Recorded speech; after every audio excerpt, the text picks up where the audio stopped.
Hello friend, जय Jagannath, good afternoon, welcome to my mini blog. आज मैं बहुत दिन पर ब्लॉग आनी आ ब्लॉगटा हूँ बालेश्वर आईटीआई पड़िया अनुष्ठित होता श्री श्री ठाकुर अनुकूल चंद्र 137तम महोत्सव। मुझे जाना पर भी जाइली महोत्सव जोगदेवाई। प्रथम ठाकुर को दर्शन कली आ ठाकुर सजब एत सुंदर होता मुझे देखिए बहुत खुशी होता। मो आखि लाखि जाऊला, बहुत सुंदर भी ठाकुर देखा जाऊे।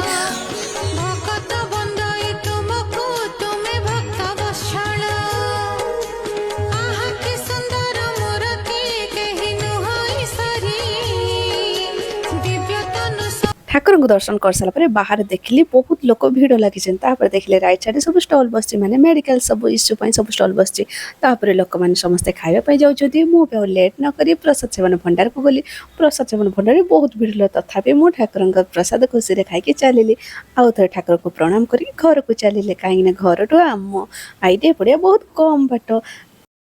फाइनाल एबे मो घर पहुँची गली। जदि आपण मानको मो ब्लॉगटा भल लगे तो लाइक और सब्सक्राइब और शेयर कर देबे। Thank you.